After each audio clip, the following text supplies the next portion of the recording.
Buenos días. Este está en su canal del Doctor Electricidad. Vamos a hablar hoy de un tema muy importante en el área eléctrica y es sobre la ley de Ohm. El señor Simon George Ohm, uno de los científicos en el área de la electricidad, tomó las tres magnitudes básicas, que son la intensidad de la corriente eléctrica, el voltaje y la resistencia, y la configuró en una ecuación representando la siguiente característica. Él dijo en su ley, la ley de Ohm, que en todo circuito eléctrico la intensidad de la corriente eléctrica es igual al voltaje dividido entre la resistencia eléctrica. Y la representó matemáticamente de la siguiente manera. I, intensidad de corriente eléctrica, es igual a V entre la resistencia eléctrica. ¿Qué nos dice esa ecuación? Nos dice que el valor de la intensidad de la corriente eléctrica es directamente proporcional al voltaje e inversamente proporcional a la resistencia.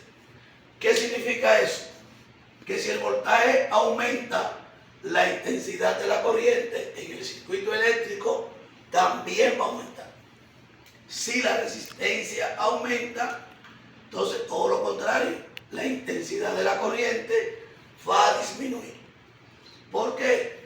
Porque la intensidad tiene una relación directamente proporcional con V, o sea, con voltaje, e inversamente proporcional con R. Ahora bien, si en ese circuito eléctrico, en vez de yo querer calcular la intensidad de la corriente, quisiera calcular o quiero calcular el voltaje, simplemente yo despejo de esa ecuación V, o sea, voltaje, y digo que el voltaje es igual a la intensidad de la corriente por la resistencia eléctrica.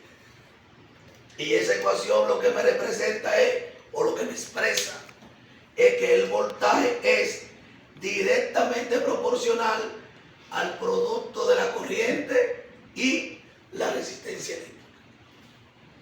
Pero si en caso yo lo que quiero calcular es la resistencia, entonces yo despejo la resistencia de la ecuación y la resistencia eléctrica es igual al voltaje entre la intensidad de la corriente.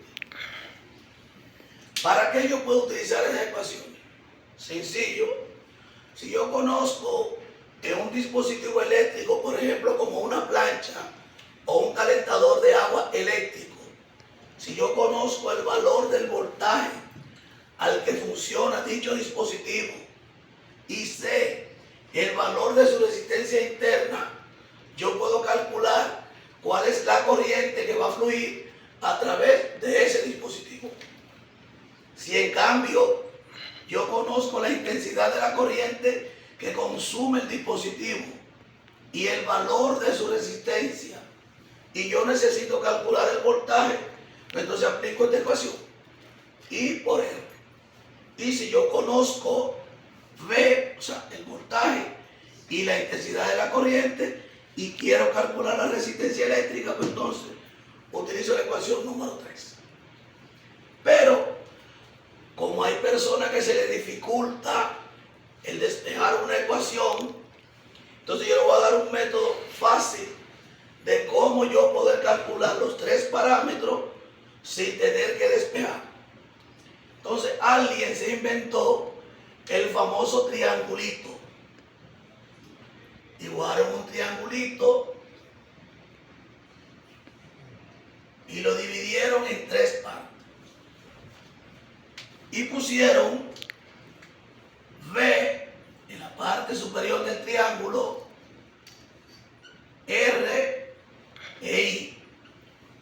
Y para que se le grabe entre los juicios a las personas, se le grabó diciendo: viva la reina Isabel.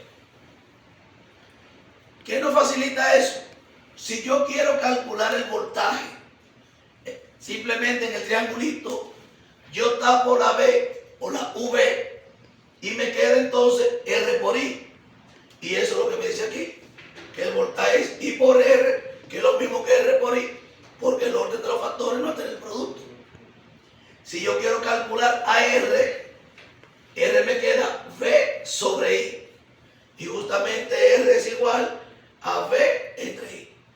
Si yo quiero calcular I, o sea, la corriente, y me queda como V entre R. Y justamente I es igual a V entre R. O sea que de las dos maneras, o despejando las ecuaciones de la principal, o usando el famoso método del tapadito con el triangulito, usted puede calcular cualquiera de las tres magnitudes básicas de la corriente eléctrica. Por el día de hoy, este ha sido su video. No deje de tocar la campanita y nos vemos en el próximo.